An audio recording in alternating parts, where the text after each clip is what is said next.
రాష్ట్రంలో అభివృద్ధి జరగాలని కాంగ్రెస్ పార్టీ ప్రత్యేక హోదా కోసం పోరాటము ఉద్యమము చేస్తుంది. అంతేకాదు ఒక అభివృద్ధే కాదు, ప్రజల సంక్షేమం గురించి కూడా కాంగ్రెస్ పార్టీకి అక్కర ఉంది. కాబట్టి ఈరోజు కాంగ్రెస్ పార్టీ ఇందిరమ్మ అభయమని ఒక ప్రత్యేకమైన సంక్షేమ కార్యక్రమము ఈరోజు యాప్ లాంచ్ చేయడం జరిగింది. దీని ద్వారా ప్రతి నెల ప్రతి పేద కుటుంబానికి ఆ ఇంటి మహిళకి 5,000 రూపాయలు ఆ ఇంటి మహిళ ఖాతాలోనే జమ చేసే పథకం. ఈ రోజుల్లో అన్ని ధరలు పెరిగిపోయాయి.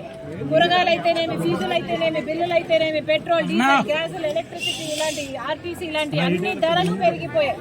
ప్రభుత్వాలకి మనసు లేదు, ప్రభుత్వాలు ఆలోచన చేయటం లేదు పేద ప్రజల గురించి. కాంగ్రెస్ పార్టీకి ఆంధ్ర రాష్ట్ర భారం ఉంది. కాబట్టి ఈ రోజు ఒక అద్భుతమైన పథకం ఇందిరమ్మ అభయం అనే అద్భుతమైన పథకం. ప్రతి నెల ప్రతి పేద కుటుంబానికి 5,000 రూపాయలు ఆ ఇంటి మహిళకి, అంటే సంవత్సరానికి 60,000 రూపాయలు ఆ ఇంటి మహిళకి కుటుంబానికి ఆసరాగా